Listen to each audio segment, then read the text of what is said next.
Eu, de fato, o Frederico diz, e quem me conhece, principalmente no MST, nós aprendemos a não nos alimentarmos de excessivo protagonismo, porque essa não é uma boa moldura para a formação de um bom militante. O excesso de protagonismo, por vezes, descamba para uma vaidade que não é boa ao convívio entre iguais. De modo que a coisa que mais me agrada é eu poder, tenho 61 anos, a coisa que mais me agrada é eu poder pôr um dia o cabelo azul e as meninas que têm 18, 17, 19 anos perguntarem como eu faço, virem se aconselhar comigo como fazer, como é que podem fazer a sua moldura para melhor fazerem a sua performance, não é? Eu estou de fato muito emocionada, eu estou de fato emocionada para além do fato de ter sido professora 33 anos aqui neste mesmo lugar, onde nos 4 anos antes fui estudante de graduação. Eram as mesmas salas. Uma das grandes alegrias que eu tive foi quando lutava contra a posse de um interventor, em seguida a sua posse, foi em sala de aula ali do outro lado, o teto desabou, justo na minha aula. Nem encomendado seria melhor, nem encomendado seria melhor, porque aí nós tínhamos mais combustível para dizer da situação degradada da universidade pública naqueles anos 1970, quando os Fernandos, da mais triste memória, resolveram associar-se ao capital externo e ao capital especulativo que começava na Bolsa a realizar grandes ganhos e passar para os rentistas os grandes ganhos com o ensino privado. De modo que é mesmo uma alegria muito, muito grande. Tenho aqui estudantes que são de agora, estudantes que são de ainda há pouco, que estiveram comigo em sala de aula. O que foi bom na minha trajetória aqui é que mais os anos se passaram, mais eu fui ficando da idade dos alunos que ingressavam na universidade. Nunca um estudante aqui recebeu da minha parte nenhum tipo de punição, nunca alimentei nenhum desejo punitivo para dizer das minhas credenciais acadêmicas. Invejei muitas vezes meninas e meninas, tive o enorme prazer de receber alguns estudantes que eram meninos no primeiro semestre e no quinto semestre já eram meninas. Essa é a maior conquista que uma professora universitária pode ter na área de ciências humanas. O cultivo, a liberdade, o desejo de dizer com o corpo o que uma sociedade punitiva, o que uma sociedade marcada de cima a baixo, por razões que são de negação do próprio corpo e da própria sexualidade. Essas foram grandes alegrias que eu tive aqui. Tenho aqui alguns que foram meus alunos e são meus colegas. E dizia uma frase, hoje eu digo, mas é a última vez que direi essa frase, porque em algum momento eu julguei que pudesse não ser uma frase entendida bem. Como professora, eu disse algumas vezes e insisto, outra grande vitória, porque ser professor é exercício cotidiano, de aprendizado cotidiano. De modo que um dos meus maiores ganhos, em tendo colegas que foram meus alunos, é que alguns desses colegas que foram meus alunos são muito melhores que eu do ponto de vista acadêmico, do ponto de vista da pesquisa. Eu digo isso, e aqui não é o caso de citar nomes, todos se reconhecem nesse dito e nessa fala. Tenho aqui alguns grandes amigos de outras caminhadas nessa cidade, de outras caminhadas também. Vocês compreendam, não posso citar a todos, não pela falha do esquecimento. Os esquecimentos, eles, quando acontecem, eles são exatamente para serem esquecidos. É para tomar imenso tempo, certo? Mas eu queria destacar, e todos podem compreender esse destaque, eu queria destacar a presença do Mário Miranda.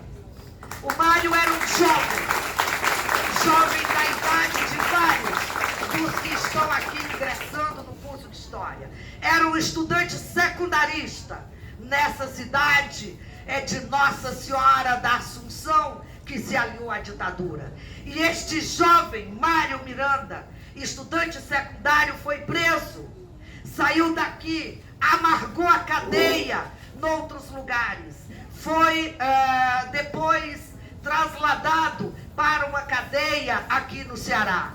O Mário deve estar vivo, em primeiro lugar, a sua mãe, uma grande lutadora contra a ditadura, a nossa mãe coragem, Dona Lúcia. Pois eu, com outras meninas, regulávamos aí os 18, os 19 e os 20 anos de idade, íamos todos os sábados ao Instituto Penal Paulo Sarazate para o pavilhão dos presos políticos. O Mário passou 10 anos na cadeia, aqui. Toda a sua juventude, portanto, foi no confinamento da prisão política. E nós íamos levar alegria. Algumas mulheres de alguns presos nem gostavam muito, porque a nossa alegria era excessiva. Mas levávamos essa alegria todos os sábados. E o Mário pacientemente nos ouvia e pacientemente nos confortava. Lembro muito bem de ter trazido de lá toda semana aquele materialzinho que eles faziam durante a semana, com couro, fazendo bolsas, fazendo quadrinhos, para nós outras vendermos aqui durante a semana, com o propósito de realizar essa solidariedade, de lutar em concreto em favor da anistia ampla, geral e restrita. Posso também dizer uma palavra sobre o Renato, não apenas porque ele é um rapaz bonito, não é? Isso já nos conforta, mas porque o Renato era estudante dessa universidade, do curso de Direito, sendo de esquerda, o que é também uma coisa a se ressaltar e dizer como é difícil ser de esquerda no curso de Direito da Universidade Federal do Ceará. E eu estive com muita honra na direção da nossa seção sindical, do nosso sindicato naquele momento. E lutamos contra a posse de um interventor. E não só essa luta, várias outras lutas. De modo que o terceiro destaque, a terceira menção que quero fazer não é a uma ou que outra pessoa em particular, e vou terminar, pode ser que ao longo dos minutos eu volte a falar, as pessoas que são do MST aqui. Quem é do MST aqui, levante a mão. Todo mundo tem que levantar.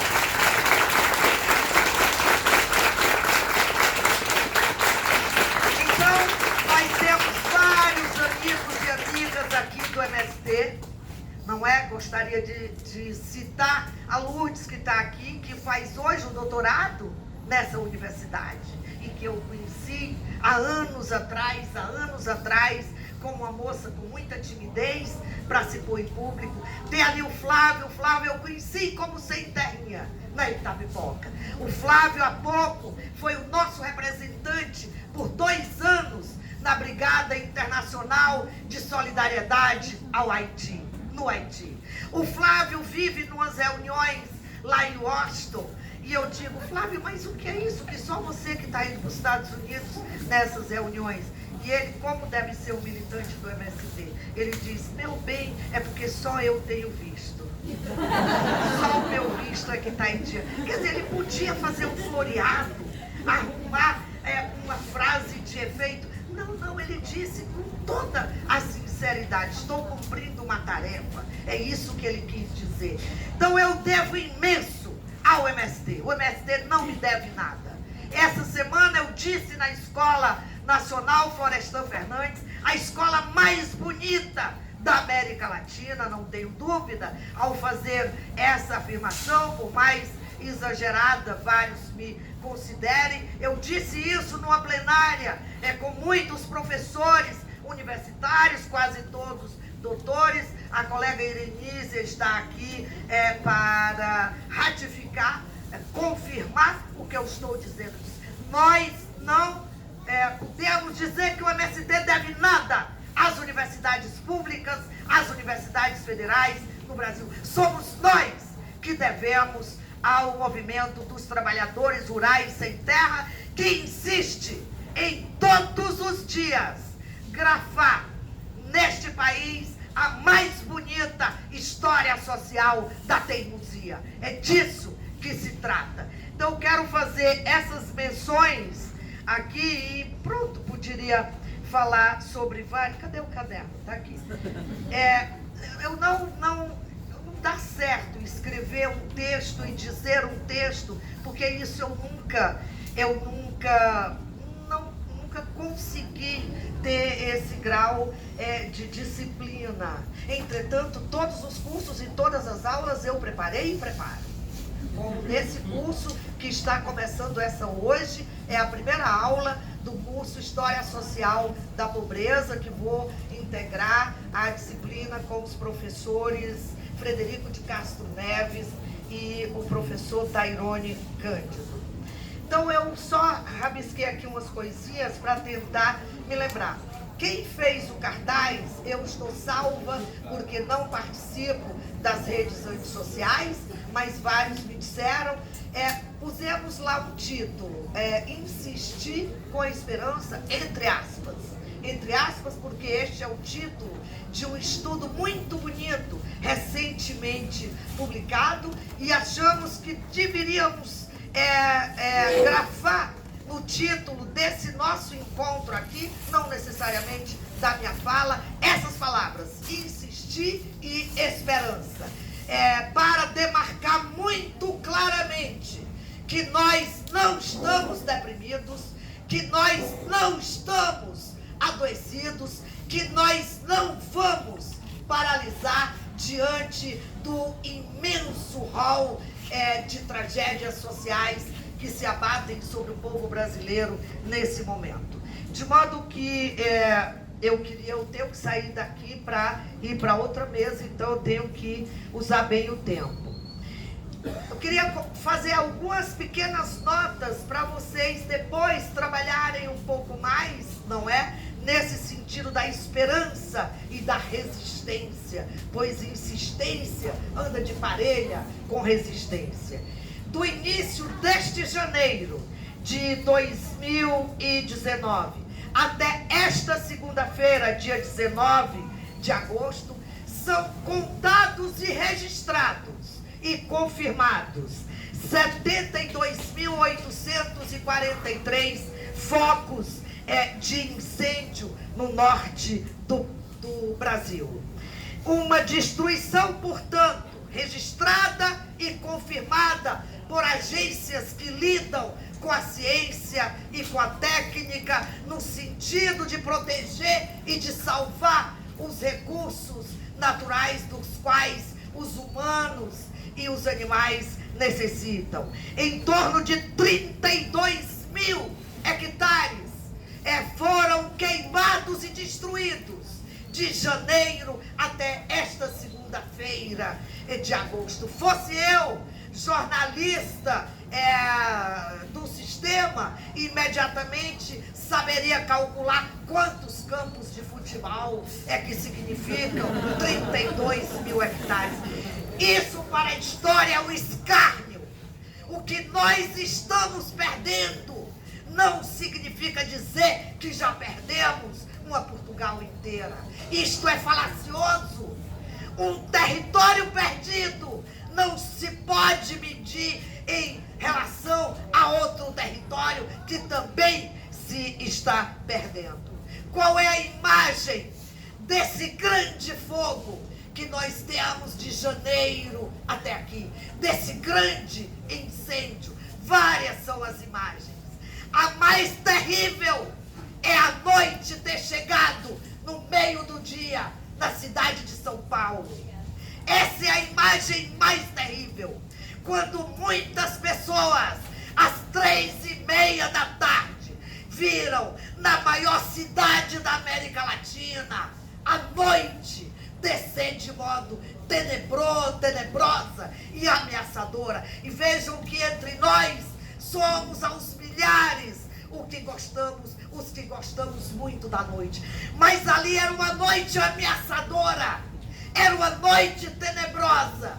Não foram poucas as pessoas que apararam copos d'água completamente ennegrecidos pela fuligem das nossas árvores, que estão sendo queimadas, que estão sendo destruídas. Não é? Qual é a grande imagem desse incêndio que nós temos que reter e sobre a qual temos que pensar nas nossas aulas, e não só, mas também no grupo que a professora Kênia e o professor Eurípides, de modo tão bom, realizam na história social do ambiente, da natureza, da história ambiental. A mais bela imagem é colhida por um fotógrafo. O seu nome é Araquém. Vários vimos. A imagem daquele tamanduá-mirim, à beira da estrada, cego, queimado e já com a cegueira do fogo, mas correndo para dizer que queria sobreviver. Esse fotógrafo se embrenhou e conversou com muita gente. Nós, os de história, temos que ir em busca dessas fontes que se estão produzindo. E ele fez essa semana uma escuta absolutamente dramática, que terá alterado para sempre a sua vida como fotógrafo. Ele conversou com matadores, aqueles que matam índios, que matam sem terra, aqueles que estão a soldo dos grandes latifundistas e das grandes empresas agropecuárias. E ele, que estava ali em princípio para colher por sua lente imagens sensíveis, ouviu de um dos matadores: aqui, seu moço, homem não tem palavra. Aqui, seu moço, mulher não tem honra. Aqui, seu moço, terra não tem dono. E aqui, seu moço, árvore não tem raiz. São frases absolutamente indiciadoras de que não nos compete, como historiadores, como pesquisadores, como intelectuais, ficarmos nessa conjuntura, nesse terrível tempo presente, esgrimindo entre nós qual é o conceito que melhor se ajusta para caracterizar o tempo presente. Nós estamos sob um governo fascista. Não é neofascista, não é populista de esquerda, é um governo fascista. E uns dizem, mas estão utilizando o fascismo como palavrão. Não, quem usa palavrão é o fascista. Não é próprio da nossa linguagem e do nosso tino no sentido da análise, mas é próprio de nós sabermos que estamos diante de figuras monstruosas em todo o governo. Toda a República está apodrecida nesse momento. Nessa mesma região onde o Araquém fez essas fotografias, nós andamos há cerca de um mês em Marabá. e nós visitamos alguns acampamentos onde os sem terra insistem em provar que Deus, que está do nosso lado e nomeou o Papa para nos proteger, não é? Temos certeza disso, não por essa bobagem que Deus é brasileiro, porque nós somos internacionalistas, mas Ele nesse momento está do nosso lado, e a prova provada é a encíclica do Papa Francisco, é a realização agora, esse semestre, do mais relevante sínodo que se fez na Igreja Romana, desde que a Igreja Romana existe. Pois estive nas terras griladas pelo banqueiro Daniel Dantas, ali no Marabá. Olha o nome que o cretino dá à sua grande fazenda grilada, um opróbrio, Fazenda Santa Bárbara. Não podia ser, não podia ser. Que desmerecimento a uma santa a quem devemos tanto. Pois lá na Fazenda Santa Bárbara, por primeira vez na história da República, no Brasil, os métodos de arma química usados no Vietnã estão sendo usados. As crianças, os velhos, os que têm mais problemas de saúde, são alcançados imediatamente pelo veneno. As avionetas que aos fins de semana lhes serve para as orgias, no pior dos estilos, durante a semana as avionetas servem para aspergir por primeira vez o veneno como arma química nessas fazendas. É disso que se trata. De modo que se o Vietnã retorna com essa força, por outra parte, nós temos que mostrar a eles, Irenise, a frase é sua, que 68 não está longe, que nós não somos apenas os herdeiros de 68, mas somos aqui hoje cultivadores da melhor tradição do romantismo revolucionário, não é? Nós queríamos dizer então que é isso que se passa, e em honra do Tamanduá-Mirim cego, nós como cientistas, como pesquisadores, como historiadores da vida, da natureza, do ambiente, não podemos ficar silenciosos. Nós temos que fazer todo dia a grande luta que deve ser feita. Antes de ontem, na madrugada, uma militante do MST foi assassinada. Todos os dias tem notícias de grande violência contra os sem terra.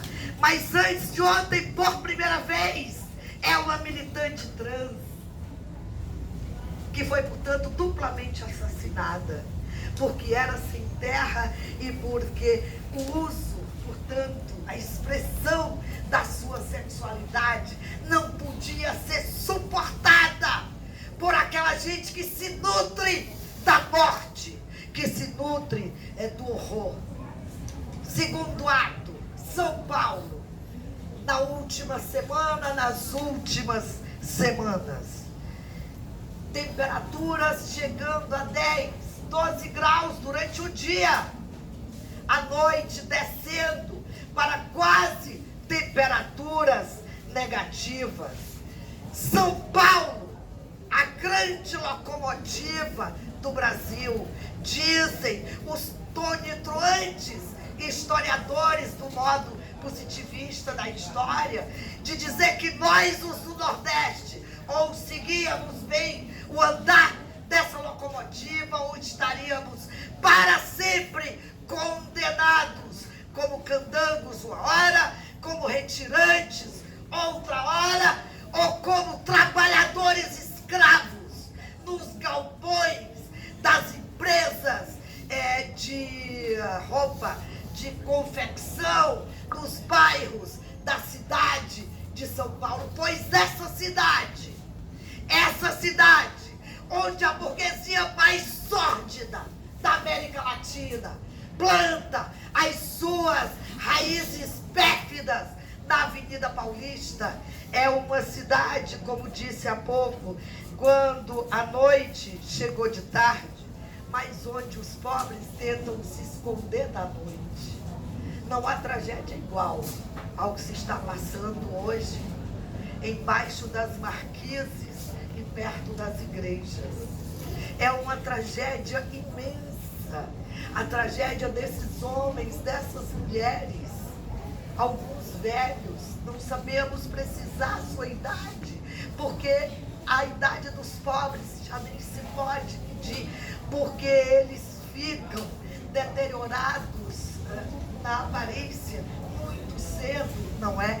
Mas muitas crianças naquela cidade morrendo de frio. Qual é a cena a reter desse enorme drama social vivido nessa cidade? É a mulher do governador fascista de São Paulo, é também um fascista. E se quiserem dizer que estamos detratando, não, estamos tratando com as palavras certas do vocabulário da história e das ciências sociais. A mulher sai com o seu séquito de assessores, cabelo muito bem posto, platinado, loura que é, muito bem agasalhada, distribuindo cobertores pela noite de São Paulo, aqui e ali, e registrada pelo telefone dos assessores. Há atitude de maior escárnio do que essa? A atitude de maior condenação do que essa?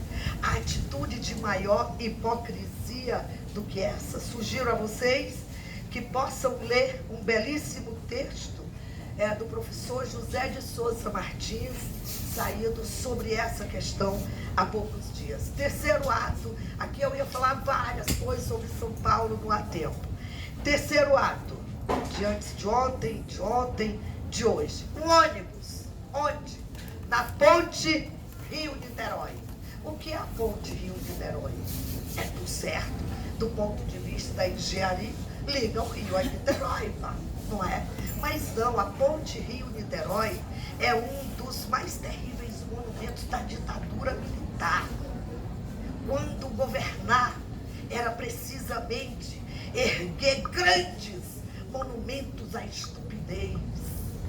Quando as empreiteiras, realizando o saque e o roubo secular, aprofundaram a medida da corrupção, da ditadura militar, isso precisa ser bem estudado por nós, os de Brasil 4, 5, 6 e o que seja, não é? Pois, nessa ponte Rio-Niterói, esta semana, William Augusto, da Silva, tinha que ser um da Silva. Ele tinha 20 anos e estava em surto, como vários de nós estamos. Vários de nós. Mas ele era muito pobre. E ele teve uma atitude extrema de quem está em surto, não é? Pois este moço, um Silva, portando uma pistola de brinquedo, pois mesmo as de brinquedo não devem fazer parte da iniciação das nossas crianças. Brincar com pistola já indicia muito claramente como uma sociedade está atravessada é necrofilia pura, está atravessada pelo desejo de morte. E diziam que ele teria umas garrafas PET com um suposto querosene, uma suposta gasolina. Tudo isso sim era parte de um terrível cenário construído ali, não é? E William foi alvejado por 6 tiros de um sniper. Este personagem que quase toda a gente, eu chego em Itauá e as pessoas falam em sniper. E o que é sniper? Eles não sabem explicar, mas sabem que é uma pessoa que atira. Isso eles sabem, não é? A desmesura do aparato da força policial do Estado prevaleceu. A ordem de atirar para matar prevaleceu. As ditas autoridades deste país, o governador fascista do Rio de Janeiro, com tintas claramente dos manuais nazistas, este governador do Rio de Janeiro, associado à fala asquerosa do antepresidente, o capitão do mato, que chegou à presidência da República numa eleição fraudada, pois prevaleceu a comemoração frente às câmeras de televisão para todo o país. Isto é o que se foi vendo, isto é o que se passou. E as redes antissociais espraiando a sua narrativa de elogio à morte. Diante daquele menino de 20 anos morto, ainda quente, alvejado por 6 tiros, o regozijo do poder em pose de bufões asquerosos. Qual é o fato? Qual é a imagem? Perguntariam os historiadores. Mais comentado desde ontem nas redes antissociais. Quando o governador nazista e imbecil do Rio de Janeiro, onde São Sebastião pediu férias por não suportar o grau de imundície que o poder realiza no Rio, não é? O que aconteceu? Qual é a imagem? Soube disso ontem. Quando o governador do Rio de Janeiro desce do helicóptero na ponte, ele chama de teatro de operações. Atrás dele, aí está a imagem, está um assessor, dito por nós, mequetrefe, e pressuroso, correndo atrás dele, com o celular, a registrar o saltitante governador e o seu urra de comemoração delirante diante da morte. Pergunto, João Hernani, é necrofilia pura ou não é? Terceiro ato aqui da nossa conversa sobre redes antissociais ainda. As redes antissociais de uma blogueira. O que é isso? Uma blogueira. O meu pai era barbeiro. O meu avô vaqueiro. Eu sou professora. Eu tenho um ofício, pois ela é blogueira. E ela se somou a outras e outros influenciadores digitais. Fico pasmada. Um influenciador digital pode chegar à Assembleia do Estado, ao Parlamento do Estado, ser colega do Renato Rosendo. É muito feio, Renato, ter esta companhia. Pois esta blogueira, de quem não vou falar o nome, não é? Diz para nós quais são os novos termos de uma universidade da ignorância. Essa onde o ministro da Educação se pós-doutorou. São os novos termos. Pois no dia e na noite em que o neto do Lula morreu, essa blogueira comemorou. E ela teve milhares de curtidas e likes naquela sua postagem. São palavras absolutamente odiosas. São termos que dizem da dissolução do tecido social e das relações sociais. Prestemos atenção, pois não sei porquê, isto eu não sei, não é? Ela comemorou com laivos de macabra alegria e curtiu com os convertidos a religião do horror a morte do neto do Lula, que estava na cadeia, injustamente preso pela elite rentista do Brasil, com o apoio dos meios de comunicação. Esta semana, essa parte eu não sei porquê, ela foi condenada a indenizar as perdas morais, não é? Portanto, praticados pelo seu gesto desumano. A blogueira sabe o que ela faz? Eu me espanto demais. Ela cria uma vaquinha virtual. O que é isso? O que é isso? Para amealhar o dinheiro de pagar a multa por seu crime contra a humanidade, não é? E ela posta no seu blog: galera, preciso provar que podemos juntos vencer o PT. Essa é a postagem que abre esse pedido de vaquinha virtual. Ora, vejam, nós todos, nós todas, o tamanho do escárnio é de uma desmesura inimaginável. Todas, insisto, todas as barreiras, todos os diques sociais que existiram um dia e até aqui, como forma de contenção da desmesura do horror, porque o horror há nas sociedades, estão liberadas. A ordem parece ser postar, curtir, compartilhar as versões dos likes que revelam o horror, a desumanidade. Então, eu tenho mais aqui alguns... Que horas, Fernandona? 3 horas. 3 horas. Tá aceso para você, né? Que quer dar aula até... O que é isso? Podíamos falar muito mais sobre o que se passa nesse momento com as populações indígenas em vários lugares do país.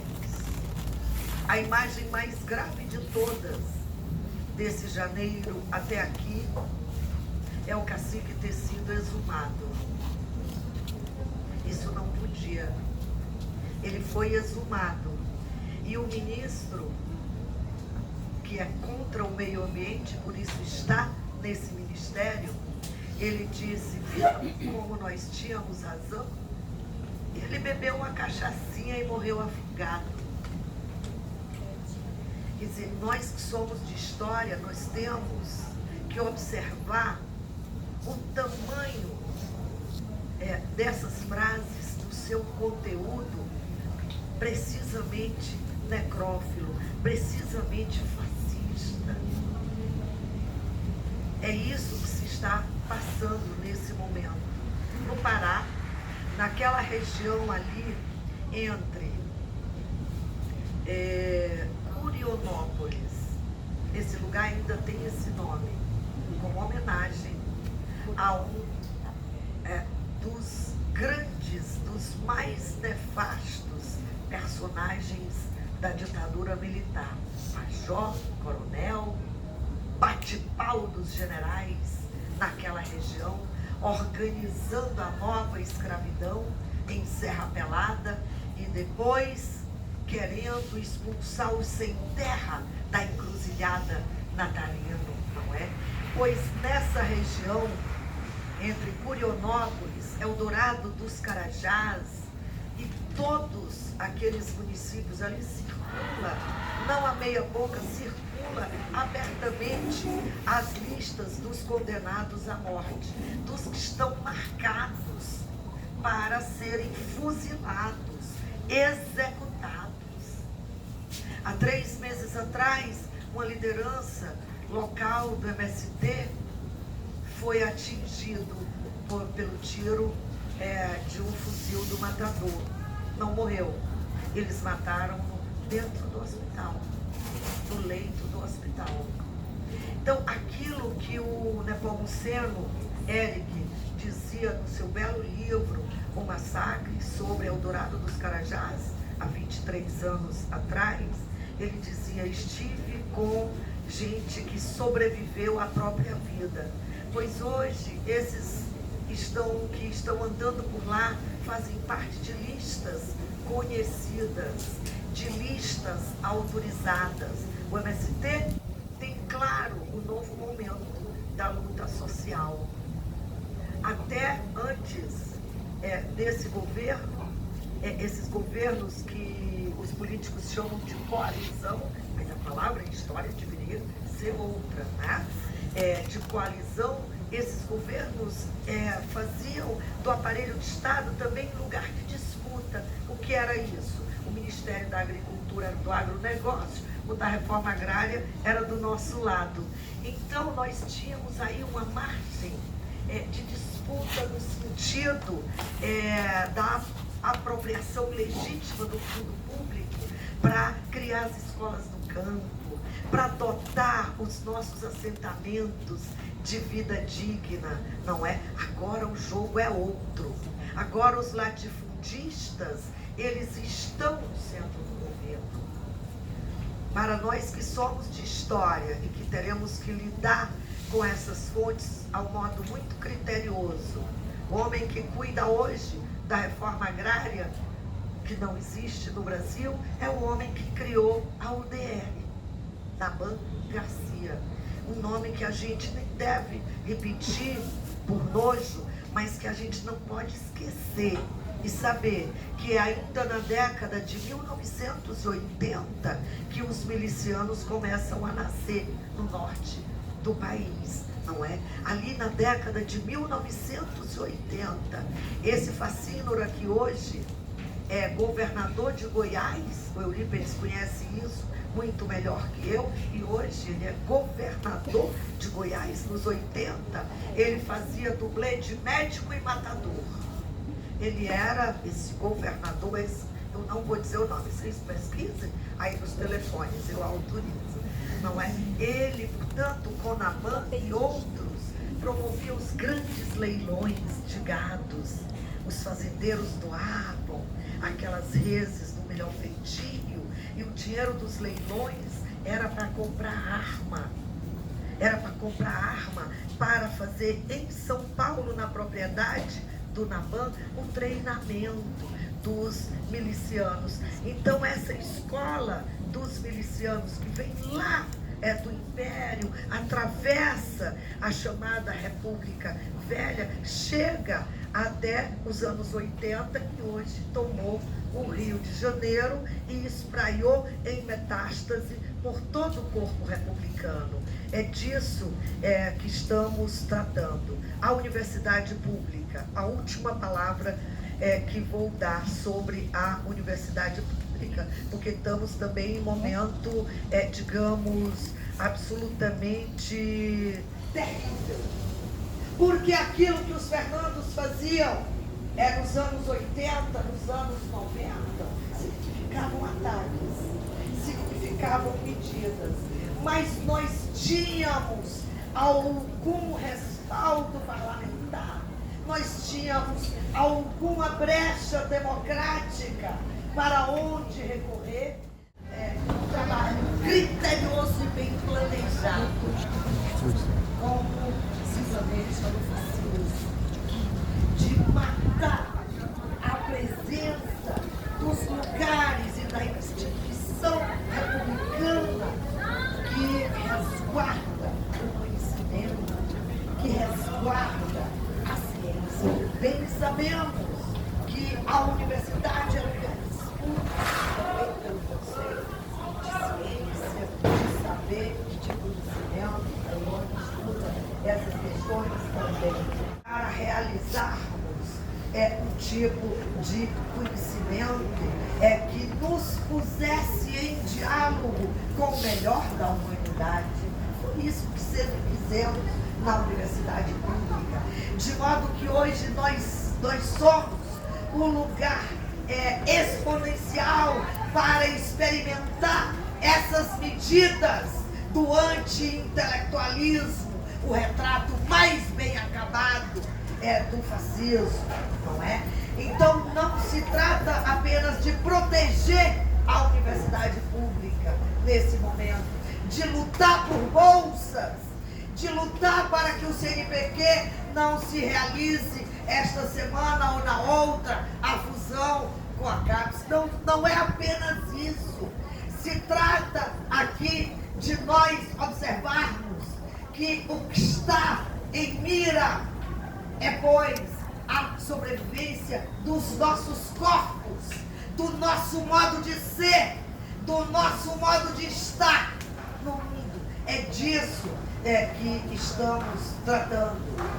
Esse documento saído há pouco, eu contradito onde falo, isso não é projeto, isso não é programa, essa é a mais mal engendrada peça da pior marketagem gerada por dentro do Ministério da Educação. Então, esse projeto significa precisamente retirar da universidade pública o seu lugar de construção dessas palavras de contenção social, ante a barbárie, desse modo de operar como DIC, ante a barbárie. Eu dizia lá no começo, tenho 61 anos e repito agora, para deixar isso muito marcado, e uma das coisas que considero uma das minhas